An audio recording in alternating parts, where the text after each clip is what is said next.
Hello internet friends, my name is Nabyet and this is my list of the top 10 MMOs of all time. This list isn't about the MMOs that have made the most money or have the most players, it's a list where I pick my own top 10. So entirely subjective then, a pearl for one may be poison for another. But I have chosen some games that I haven't played over much, mainly because I consider them to have been important in the history of the genre. I also wanted to take this opportunity before I start just to outline the type of games that I'm going to be talking about. The term MMO is a nebulous one. Destiny and GTA 5 are online multiplayer games, for instance, but for this list I'm focusing on games that fall under the category of the older and longer acronym MMORPG, massively multiplayer online role-play games. Some key features of such games are multiple servers supporting thousands of players simultaneously, or tens of thousands on one big server. Many feature classic pen and paper RPG mechanics like dice rolls under the hood, progression in terms of XP gain, focused group content like raiding, trading, and economic gameplay. But most importantly, they focus on developing your character and living a life in an alternate world. So grab a coffee and settle in as I run through my top 10 MMOs of all time.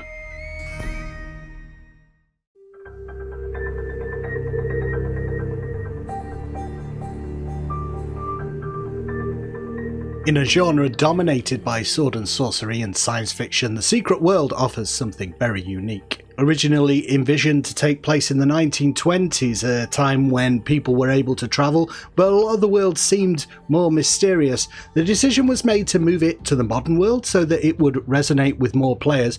But the essential concept of a world in which there are secrets to uncover and discoveries to be made is at the heart of the Secret World.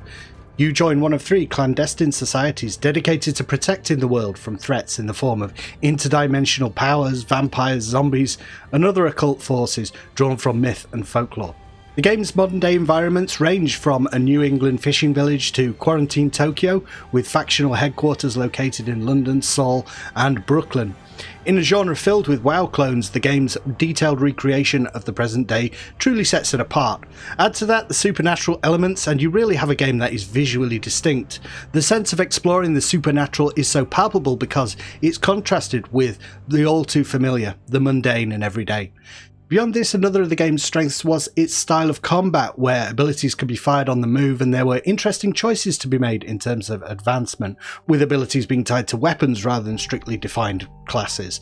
You could also retune your skills on the fly, tailoring your build for the task at hand, further adding to the sense of freedom in how you approach the game's challenges. The third pillar that makes Secret World unique are its quests. Far more intricate than the usual MMO fare, they involve puzzling and a lot of riddles, some even requiring players to go googling for answers. It was a risky idea at the time, still is, but the very act of searching the wider internet for solutions reinforces the contemporary relevance and makes the player feel like a supernatural sleuth. Funcom even created several ARGs that expanded the game's lore further and built hype in the run-up to release. The game never reached a huge audience, but it had a respectable player base. A huge audience is not a prerequisite for inclusion on my particular top 10 list. Why wasn't it more widely played? It's hard to tell. Maybe the things I'm pointing out here as positives could have worked against the game. Perhaps the choice of skills made it too confusing, maybe the puzzles and quests were too esoteric, maybe the setting of the modern day just isn't as appealing to a lot of people as a woodland full of sexy wood elves. But in 2017 the game went free to play. Not just free to play though, it was relaunched as Secret World Legends in an attempt to generate buzz and perhaps trigger an influx of new players. This didn't really happen. Plenty of people still play the game, but since all of the content from the original was ported over, there have been few updates beyond the occasional holiday themed event. It pretty much seems like the game is in maintenance mode at this point, which is a shame since the game is still as unique as ever. If you're a fan of Lovecraftian horror tropes and battling demons with a shotgun, there's really nowhere else to go.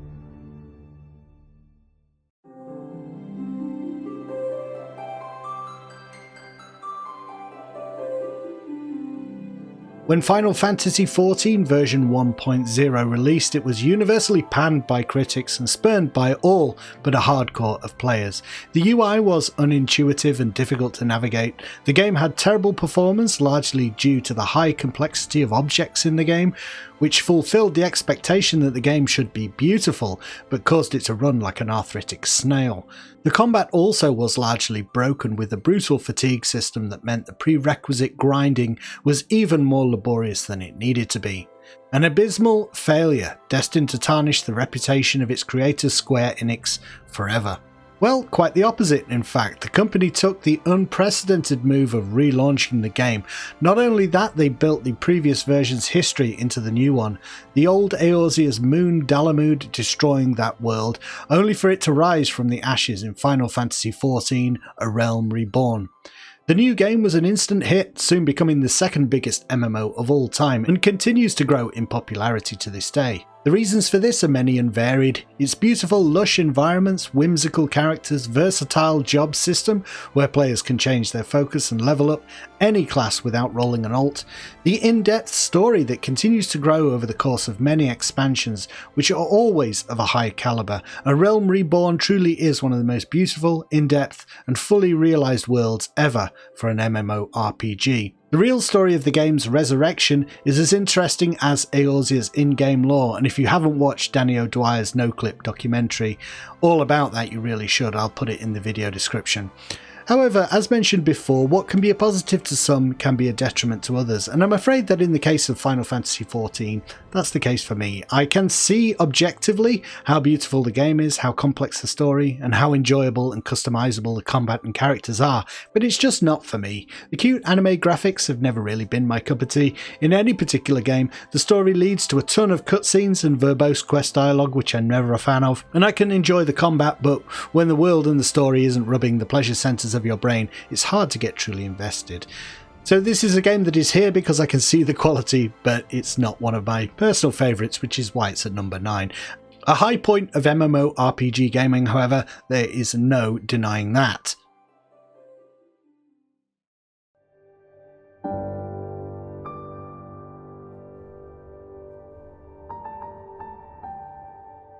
To say that RuneScape is recognised by Guinness World Records as the world's most popular free MMORPG of all time, it seems to be fairly underappreciated by many MMORPG players, and I'm ashamed to say I'm one of them. I'd never played RuneScape until starting this top 10, but doing my research and playing over the past couple of weeks has taught me why this game is so popular, and why perhaps it gets overlooked. Originally released as a browser game way back in 2001, RuneScape has seen numerous revisions over the years, with older versions running concurrently.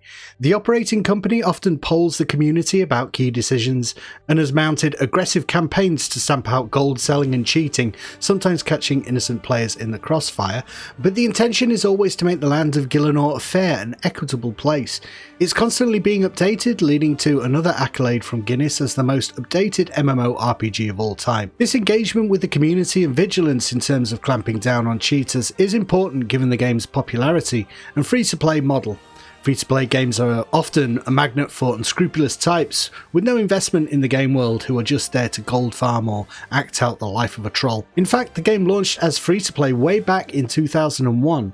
Remember, this is long before other MMOs had a free-to-play option, most being subscription-based at the time, and I believe this may be why it has been viewed as a lesser product by many MMORPG fans. A subscription option was offered in 2002, partly due to the dot-com crash and a downturn in advertiser revenue, but the perception that the game was for kids who did not have access to a credit card definitely contributed to the idea that this was a second-tier online game. MMO snobbery is definitely a thing, but given that most AAA MMORPGs have incorporated free-to-play in one form or another a decade later, looking back now it seems RuneScape was simply ahead of the curve. Another reason gamers may have looked down their noses was the relatively basic graphics, even after the updated RuneScape 3 released. Compared to its contemporaries like Everquest and later WoW, the game has always been lacking visually. It's unfair and unfortunate because RuneScape is an incredibly deep and engaging game. Jagex and RuneScape fans have had the last laugh, of course, since the incredibly lightweight client means it can run on almost any system, a big factor in the game's success. RuneScape bucks the trend of other behemoths in the genre in that it always stuck to a skill-based system where different XP types correspond to different skills. For instance, you can choose where to focus in terms of the type of XP you gain in combat, attack, strength, defense, etc. In addition to the usual gathering and trade skills, there are innovative support skills like dungeoneering, which increase as you explore the depths of various subterranean locations, unlocking the lower levels as you skill up. Speaking broadly, it's usually the games that simplify progression that hit the big time, merging several XP types together, but RuneScape proves that an in-depth skill system need not be a barrier to massive success. The game is not without its critics, the graphics continue to be underwhelming, and it's considered to be a particularly grindy title, with the control scheme being an additional problem for some. You click to move with the mouse rather than navigating with the WASD keys. But with 200,000 players online split between RuneScape and old school RuneScape, there seem to be plenty of people who would rather play this than any other MMORPG out there, even in 2021.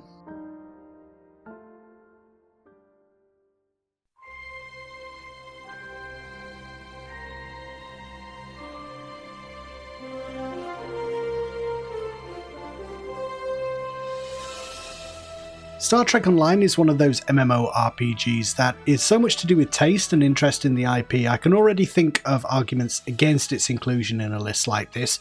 But as I said, this is a mixture of important games in the genre and my own personal tastes, and STO is in the latter category. For a Star Trek fan, the game succeeds in recreating the many eras of Trek with a level of care and attention to detail that is second to none. There are whole plot lines in the game that spin off from specific episodes of the show or from characters, some of them so obscure that only the most die-hard Trekkie would notice. And like all MMOs that tackle a famous IP, whether the feel of the game evokes the source material is almost as important as how the game plays, and in this respect the game in 2021 gets it just right. At launch it didn't, however. The game had an incredibly short development cycle. It was announced in 2008 and launched in 2010. I remember it seeming to me like no sooner had we heard about it than it was ready to play. This led to some problems, however. It was light on quest content and had only 1.5 factions at launch, the Klingons starting at level 20. You had to unlock them by leveling up the Federation side first. There was also very little for characters to do at the level cap. The game also didn't feel much like Trek. With a lack of compelling quests in which you did Star Trek-y things, a lot of the game boiled down to fighting. Fighting and more fighting. Star Trek fans clamoured for things like exploration quests that better fit the notion of Starfleet as something more than just a military armada. The system they implemented for exploration, though, was far from compelling. Only as the game started adding new story content, something that it did with reassuring regularity, that the universe started to feel like more than just a space game with a Star Trek skin. What's more, the quests were detailed and well written and featured cameos from familiar Trek actors. In a period of time when there were no Star Trek shows on TV, many fans ended up going to STO for their weekly Star Trek fix, with new chapters added in ongoing arcs, just like new episodes in a series. Few MMORPGs feature multiple types of gameplay beyond minigames, but STO is one of them. It has a ground game and a space component. Controlling your starship, leveling up and unlocking new abilities, bridge officers and new ship designs is a compelling experience all the way to the end game. While the ground combat is lackluster by comparison, it feels floaty and lacking in depth, with progression generally dull, the game falling back on percentage upgrades to stock abilities and weapons. But the storytelling in the ground missions is generally better than the space ones. Star Trek Online is a puzzle then, and I'm not exactly sure why I enjoy it so much. The IP is obviously the biggest draw, but the space component is genuinely compelling, and there is joy to be had in customizing your ship and crew to your liking, promoting new bridge officers, creating your dream Star Trek team. But I'll be the first to admit it's not for everyone. If you're remotely familiar with the Star Trek franchise though, do give it a go. It's a solid game with a half-decent business model. Just ignore the lockboxes and you'll be fine.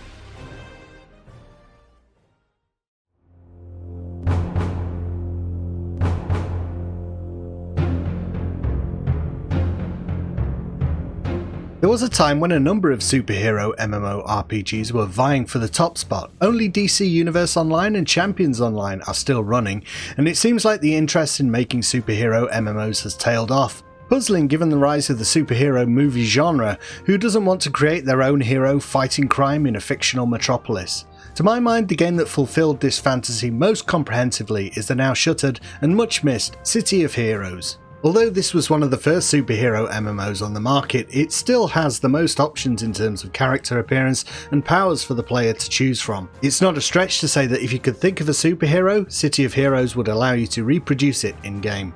Even more so after the release of the City of Villains expansion, which allowed you to choose the dark side if you wished, and later even switch allegiances, fulfilling the fantasy of the reformed bad guy or the jaded hero who goes rogue. Character costumes were incredibly modular, with elements from various sets being interchangeable, and an extensive colour palette allowed the player to tie everything together. You could choose effects for your hero, lightning pulsing around your master of the elements for instance, and that's before you choose your powers. An initially overwhelming amount of choice was available. The blaster archetype, a ranged class, could choose from archery, assault rifle, electrical blast, fire blast, ice blast, psychic blast, radiation and sonic attacks, and that's just the primary choice. You then had a secondary choice to make from device, energy, manipulation, electricity, fire, ice and so on. These are just some of the choices for the blaster, and blaster is one of 7 core archetypes. On the hero side alone, the options are simply too many to list. Suffice to say, the game was designed to give you everything you need to create your perfect hero. The game world features those archetypal superhero quests you might expect at the lower levels, interrupting bank heists and tackling gangland thugs, scaling all the way up to raid content where you stave off an alien invasion. The customization continued throughout the game too, with an innovative approach to loot and upgrades. With the look of your hero being so important, you wouldn't want to be donning armour every few levels. Instead, loot came in the form of enhancements, which would allow you to upgrade your character without the immersion-breaking need to wear your +5 fedora. The closure of City of Heroes hit its player base hard, mainly because it seemed so arbitrary, not based on anything other than the fact that the game wasn't what NCSoft, the publisher at the time, wanted to work on. The stated reason being a realignment of company focus and publishing support, which is perhaps one of the most callously worded reasons for sunsetting an MMORPG one could imagine. Maybe the game wasn't profitable enough for the company to care about it any longer. The game's enduring appeal, however, can be seen in the number of spiritual successors that have been in development for several years. City of Titans seemed the most promising at one time, but the game has been in development for a long while now, and progress seems painfully slow. Ship of Heroes has just released a beta, and while promising, it still has a ways to go before it reaches the heights of its predecessor. However, it came to light that a server emulating the game had been running for years, and in 2019 the source code for this was released into the wild. Publicly accessible servers for the game sprang up overnight, and the clamour to play the game was intense. So far, NCSoft is allowing these servers to persist, and there are rumours one of the teams is in talks to bring the game back officially. Whether this happens or not, only time will tell, but it certainly marks a change in the company's attitude since realignment of company focus was the concern. Maybe they've decided to realign back towards the best superhero MMORPG ever made. It would be one way to garner goodwill after making one of the dumbest decisions in MMO gaming history when they shuttered City of Heroes.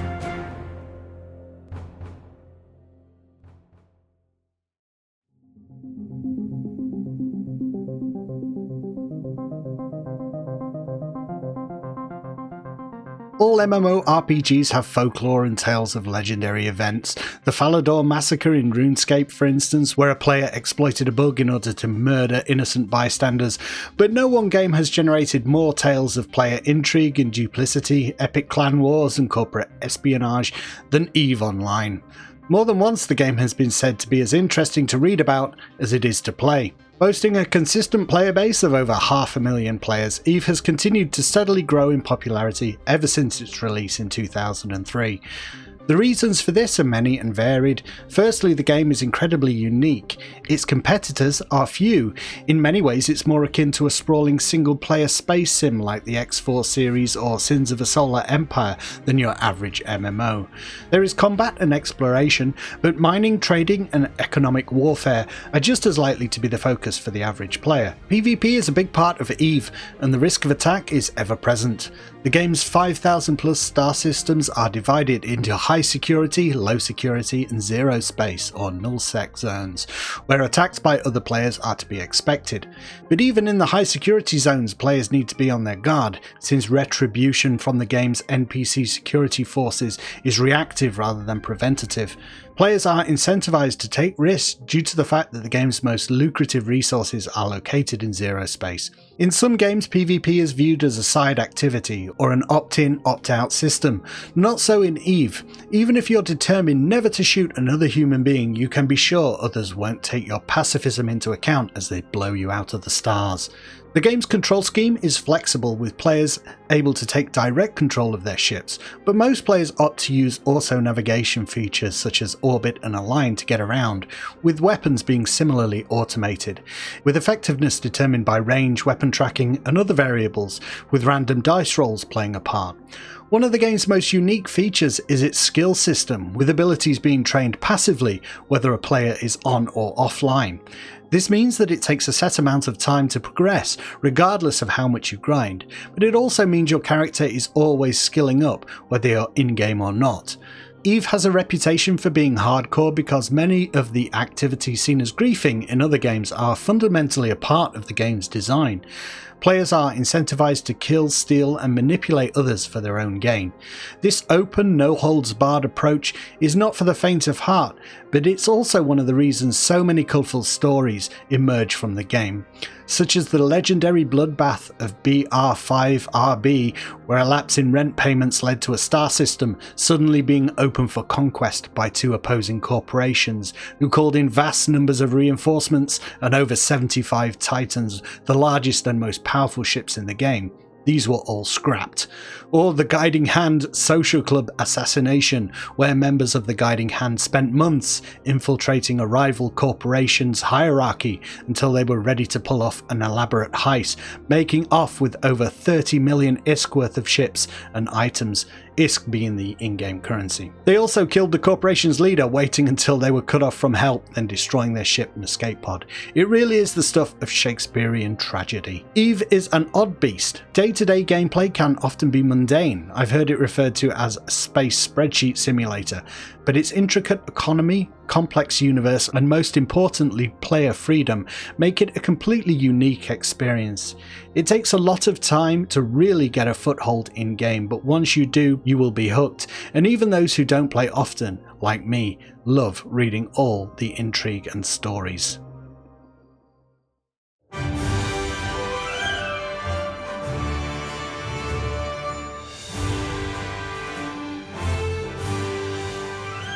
One of the themes of this list seems to be the way strengths can also be weaknesses, from a certain point of view of course, and this is certainly true in the case of Star Wars Galaxies. The game's complexity, creating an in-depth simulation of life in the Star Wars universe, is one of the best things about it, but it might also be the reason it didn't reach the mass audience its creators had hoped for. Instead of playing Luke Skywalker or Han Solo, you were instead dropped into a sprawling universe as a nobody with little clue of how to proceed. The game demanded you did your research or linked in with players who could offer guidance, and even after you knew what your choices were, the number of them remained bewildering. As well as fighting for or against the Empire, or neither, you could also be a dancer. Let me repeat that, you could make a living as a dancer in this game, or a chef, or an architect, or an image designer. What the heck is that? A weapons maker, a scout, a smuggler, a creature handler, to name but 8 out of 30 plus professions. And additionally these could all be mixed and matched. Player choice and interdependency was where the game truly shone. Guilds sprang up, determined to bring the galaxy to heel, mining resources, building business empires, creating the infrastructure of an economy that was purely player driven. Higher level creatures could not be tackled until crafters had the materials to manufacture better guns. Players banded together into towns and cities, setting their own rules and making their own laws. They built and dwelt in houses that altered the landscape dynamically. At launch, every Star Wars Galaxies server was a blank canvas, waiting for players to make their mark. This is all a little poetic. I apologise. I might as well admit that Star Wars Galaxies is my favourite MMO. You can tell that by the number of videos about it on my channel.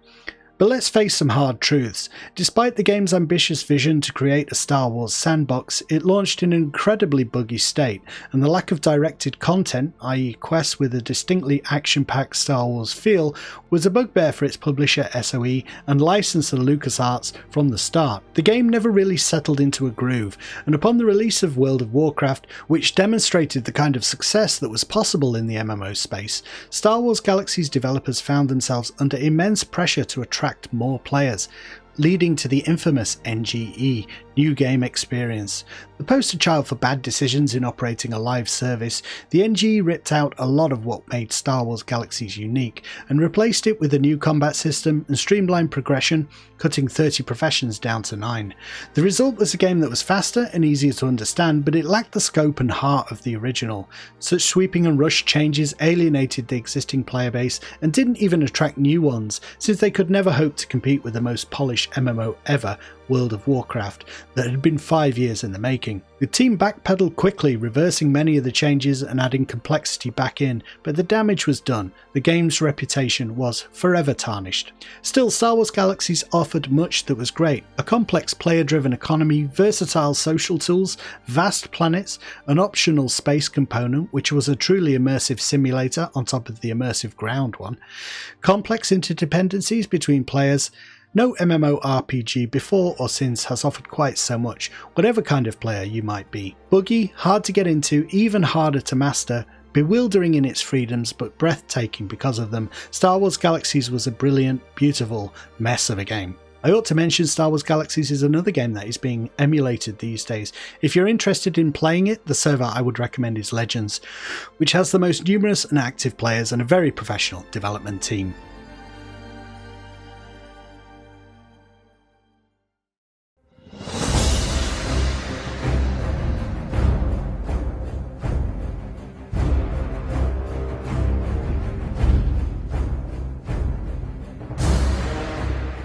What can be said about World of Warcraft that hasn't been said 100 times before? The game was a critical and commercial hit upon release, breaking every previous record in the MMORPG genre. The game had over 1 million registered accounts by 2014, and by 2017 had made over $9 billion in revenue. The burning question is, why isn't it number 1 on my list? Because while World of Warcraft did many things right, perfecting the theme park MMO formula pretty much, I've bumped it down to number 3 because of its general lack of new things. It cleaves very closely to the Daiku Mud inspired leveling of other games of the time, polishing up the rough edges and stripping away barriers to entry with its vibrant, stylized graphics that could run on almost any PC, but in terms of originality the game is generally lacking in my opinion. What it does have is a detailed world and a strong backstory, continuing the legacy of the previous Warcraft games, but presenting it in a much more personal way. Fans of the series were no longer the general, they were down in the trenches in third or first person, just one small part of the epic ongoing saga of Azeroth. The game's setting capitalised on its inbuilt player base then, but WoW appealed to wider audience because of its accessibility, both in terms of hardware and gameplay. Downtime was reduced significantly, the penalty for death being minimal, and all characters could recover from combat quickly. The rested XP bonus was also a big deal, giving a boost to progression for anyone who hadn't played for a while. This led to the game being considered more casual, but casual and hardcore are relative concepts. Casual players would play this game for hours upon hours, just like the hardcore in other games who didn't want to say goodbye to their corpse runs. Is a game less compelling, stroke addictive, because it does away with lengthy periods of time where you simply wait around? Who knows, but for millions of players WoW's approach worked. The game's quests were the primary way to level, a shift away from the grinding of wild mobs that was usually necessary in other games. Even quests where players were expected to kill mobs for drops were scaled back, taking luck out of the leveling process. This emphasis on ease of access and reducing friction in the gameplay is the core reason why WoW appealed to so many. Add to this the colourful graphics and likeable characters, with humour being a key component, and the game just appealed to a far wider demographic than any of its predecessors. But this for me doesn't make the game the best. In fact, you may have noticed, and I've noticed as I've been writing it and reading it, that I haven't really been talking about which game is best. I've been talking about which games are the most unique, or made an impact on the genre, or that I personally love. This is because YouTube thinks people only understand short words and simple concepts. I have to say top 10 MMOs, I have to say what's the best MMO. But MMORPGs aren't simple, or short for that matter. WoW is undoubtedly the most successful MMO ever, and you might argue that due to this it has had by default the greatest impacts. It's certainly a colossal one, leading to a wave of WoW clones and booting the genre off in a specific direction. But for me, originality and new ideas are more important than polish, which is why I've placed it at number 3. As epically large as WoW has become, it has always stood on the shoulders of other, more imaginative giants. Speaking of which,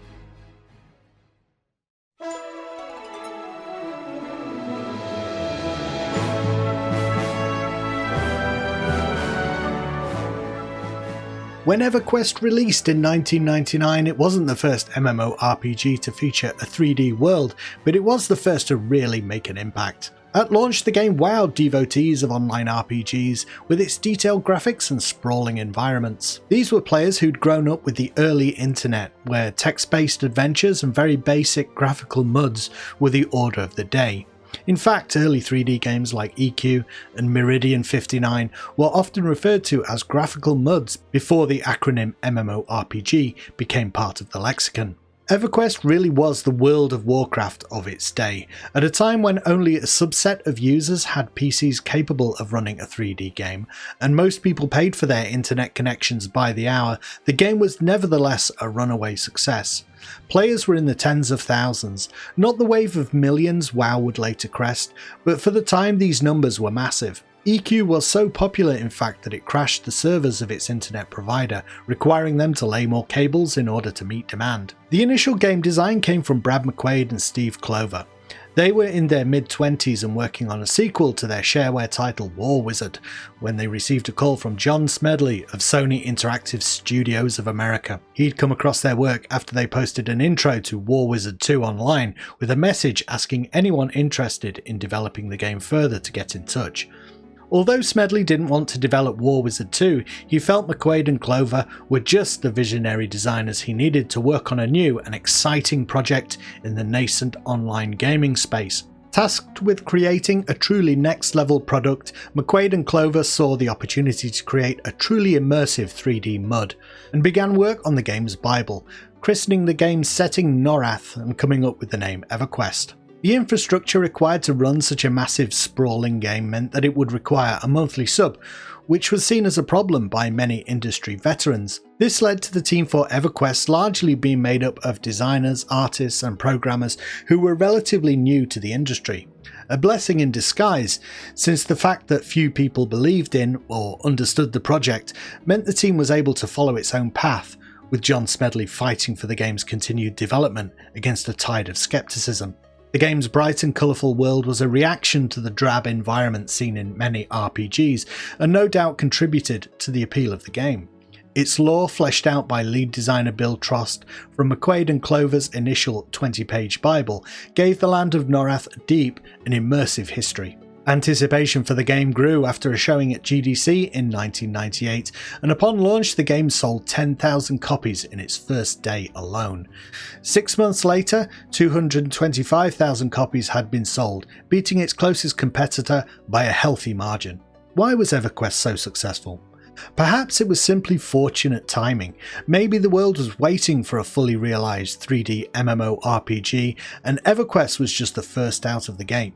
But such a view overlooks key decisions in the game's design that would be adopted by other teams and still influence the genre to this day. The streamlined progression, for one. Unlike its closest competitor, EQ's advancement was much more straightforward, much closer to a type of MUD known as a Daiku MUD. You went up levels, and as you did so you unlocked the skills of your given class. There was no need to worry about which skills to pick or which XP to work on. You quested and or killed mobs. You dinged levels. Simple. Similarly, the game made PvP consensual, thereby sidestepping some of the problems other MMOs had experienced, with player killing driving away users who did not want to spend their time being preyed upon by virtual wolves. The game was still pretty hardcore by today's standards, however, featuring elements like excessive downtime and compulsory grouping. Rather than being a detriment, however, at the time this fostered a sense of community, as with nothing else to do while waiting for the ship to arrive at Freeport, players would talk and get to know one another. Don't get me wrong, there is no doubt this wouldn't work now, players wouldn't have the patience, But at a time when the idea of persisting in a fantasy world and interacting with other players itself was so novel, people didn't mind spending their time waiting. Also, having to group meant players were reliant upon one another for their progression. You did not solo dungeons in Everquest, unless you outleveled them, but that's cheating. I believe, however, that it was the game's AAA presentation that ultimately set it apart. The visuals really were stunning for the time, and no player has ever felt so immersed as when they trekked across the wilderness from Kinos to Freeport for the first time. Straying into personal experience, Everquest was a game I joined late and missed this initial impact. I played it while I was waiting for other games in the genre to release, but even so I could see the scope of the world and was drawn in by a desire to explore its rich and vibrant landscape. We must also consider the game's continued support, both from the operating company and its players. The game has had an expansion, or two, every year since 2000. This despite the fact that its successor, EverQuest 2, has been running concurrently since 2004. As the years go by, it may be that the best indicator of a game's importance is time. Is it still running? Is it still being played? Sometimes the question of whether a game continues is out of a team's hands, but if by some miracle a game manages to remain profitable 22 years after its release, then this is a clear indication of its enduring quality. Even if the graphics are dated now and the UI seems clunky, even if the original parent company has dissolved, even if multiple new installments in the EQ franchise have been in development and fallen through, somehow the original EverQuest still endures.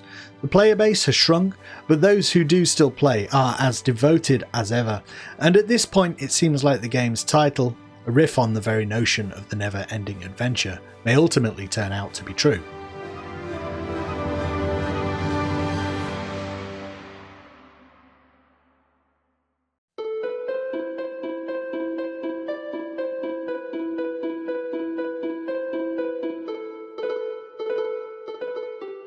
Richard Garriott had always viewed his epic Ultima series of RPGs as simulations of the experience he had playing pen and paper Dungeons & Dragons with friends. Towards the mid-90s, the ability to truly play with others online was a thing, but to do so in a graphically detailed world was still a far-fetched idea. An online entry in the Ultima series would also be expensive, and it was only after Garriott's company was bought by EA that they found themselves with the financial backing necessary to attempt Ultima Online. EA remained skeptical, however. There was no way to gauge the interest in such a game, most online MUDs boasting thousands of users at best, not the tens of thousands the publisher would wish. Still, the name recognition of the Ultima series was a selling point, and even if the game wasn't a hit, its loyal fans could be relied upon to turn up and give the game a go. Foregoing 3D, which was still in its infancy at the time, and a costly investment for players having to buy high-end graphics cards, the team decided to go with Ultima's familiar 2D isometric viewpoint. Garriott felt that this view also afforded players greater opportunity to interact with the world, but it's also easy to guess that working with a more familiar graphical style would allow the team to focus on gameplay and mechanics rather than filtering every idea through the lens of a new and unfamiliar 3D engine. Whatever the case, Garriott's idea of simulated fantasy perhaps found its ultimate, pun unavoidable I'm afraid, expression in Ultima Online. The shift from the avatar being at the centre to the player being a part of a simulated world was at the core of UO. You could readily choose to be the archetypal hero, but you could also choose to be a humble armorsmith if you wished, selling your wares to make a living and sourcing materials from players whose focus was hunting or gathering. An economy would take shape and underpin the way the world worked. There was even an ecosystem with creatures part of an intricate food chain. However, the team found that players killed the animals so quickly that this system never had a chance to take shape. Eventually they removed it, but nevertheless, it is an example of the team's focus, building a living and breathing world. Linked to this was the approach to policing player behaviour. There were no systems in place to stop players killing one another, for instance. The idea was that the community would police itself, with PKers being ostracised or avenging players taking it upon themselves to become the police force and hunt down the unlawful. It didn't work, unfortunately, with bands of marauders roaming the land, preying upon the vulnerable. This state of affairs persisted for some time before new options for players were added that made PvP consensual. Given all these teething troubles and apparent missteps, which might not be missteps according to some, the freedom for people to indulge their dark side being an essential component in the early success of the game, it might sound like Ultima Online was destined to flop. On the contrary, the game had the fastest sales ever for an internet-only game at the time, and within 6 months boasted 100,000 paying subscribers, far outstripping any other online game. Why was it so successful, and why have I picked it as my #1 MMO? For one thing, the simulation of an alternate world had never been so complex, and in many ways this is still the holy grail for designers, working with engines that are orders of magnitude more powerful, to create a truly immersive living world. It was the mission of UO, and they achieved it, warts and all. The importance of choice was also a factor, allowing the player to fulfill whatever role they wanted. Through a versatile skill-based leveling system, you could do a much wider range of things than you could in other games, and simply doing those things was how you increased your level, how you gained XP in them. Very intuitive, just do the thing that you enjoy. The intricate economy was as easy to take part in as selling a carrot, and as difficult to master as any endgame raid. Finally, the sense of exploring a huge, graphically appealing world and seeing what might be out there was the draw for many players. At time of writing, the game is celebrating its 24th birthday. It's gone through multiple revisions, graphical upgrades, and in 2018 went free to play. Just like Everquest, this seminal game's enduring appeal speaks to its quality, and some argue that given its 2D graphics, it has aged a little better. When I jump into UO today, I am immediately transported back to my 15-year-old self, when I only glimpsed this game on my friend's PC, but when I did, it excited my imagination and made me wonder what the future might hold for these amazing online games.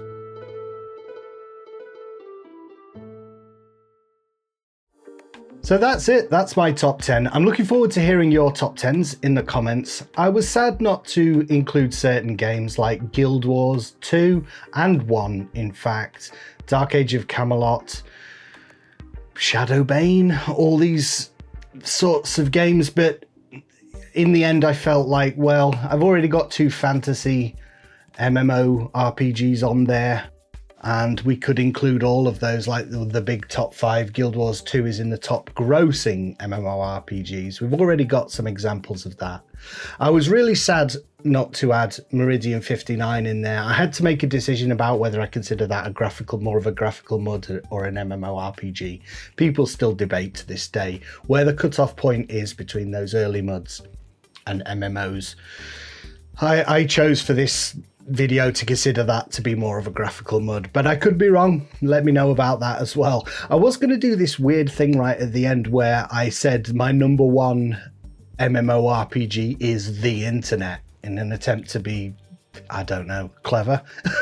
It wouldn't have been clever, it would have been annoying. In a top 10 video you don't do something like that, but it is something I've been thinking about. So if you feel like sticking around a little bit longer, I do want to talk about this idea. The top 10, that is my top 10, but I have a number 0, and that's the internet. And I'll talk about it. Let's see, can I do it like a digital effect where I get digitized into the internet at this point? Ugh, probably not. I'm not that good with After Effects.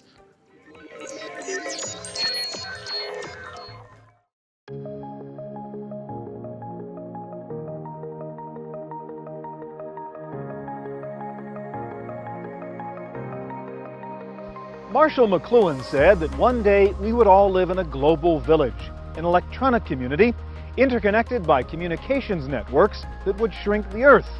Well, the global village has arrived, and its main street is called the Internet, where people from around the world do meet electronically to exchange ideas.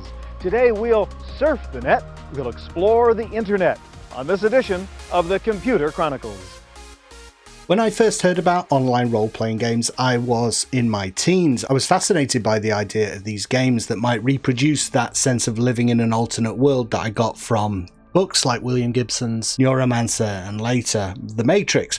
I knew it would never be that convincing in my lifetime, despite the fact that VR is a thing again. We are a long ways off. But I remained hopeful that one day I'd be able to escape into an alternate world. Let's face it, the real world is pretty boring and pretty traumatic sometimes, and having somewhere to escape to would be good. As time went on, however, when I jumped into MMORPGs, I did find that the separation between what was in the game and the real world started to niggle at me. I wanted the things I was doing in games to be more connected to reality somehow. And although I learnt a lot of things through playing MMOs, like socializing and being a good member of a group and being a upstanding member of an online community, there's a division between the two things. The thing that's really bridged the gap the most between somewhere that is an alternate world and reality is the internet. Maybe I'm thinking too much as a content creator here, but someone who has tried and failed to make a living doing the things they love. The internet allows me to use a lot of skills that I've never really found an outlet for in the real world. Things like being able to write, being able to do a little bit of art, being able to do a bit of performance and speak into a microphone. These are not valuable things in the everyday, unless you're pretty lucky and you manage to get a job in the creative industries that you feel is fulfilling. Those things are not going to help you hold down a steady job. But on the internet, the ability to talk or draw a picture or write a blog post or do a podcast, these become valuable commodities. Actually, the things in the real world that are valued, such as being able to fix a sink, are no use on the internet at all. But you can do a video about it, put that on the internet, suddenly that's a creative thing. The internet for me has almost become like a sandbox MMO. I craft things and I put them onto the internet, and the hope is that the audience out there will watch. You can gauge how successful or not a thing has been by the number of views. I've even created an avatar, Napyet, who is very much like me, but he's far more eloquent because I can edit the script like I edited this line just now. The opportunity to live a digital life also directly impacts my real one. These are all really interesting ideas for me. The internet is the meta MMO for me right now. A lot of how I interact with viewers, other people that I meet online, is learnt from playing MMORPGs. As I say, it's the meta MMO. It's the MMO that connects all the other MMOs for me. It's a very gamer-centric way of looking at it. It's a very personal one. And I probably should have ended this video 2 minutes ago when I got to the end of my top 10. But I genuinely feel it. Like, this video has taken me 2 weeks to create. And in that time, I've not been playing any MMORPGs. But the MMORPG I've been playing is the internet, because I'm crafting this thing for you guys to watch. And I hope you've enjoyed it. That's all I wanted to say about the internet being my number 0 MMO. Please share this video if you can. I'm a small YouTuber, and the way we grow is by people letting their friends know about the channel, that they might be interested in it. So any MMORPG fans that you think might get a kick out of this video, please recommend it to them. And I will see you on the internet in the largest MMORPG or in one of the games I've mentioned. See you guys.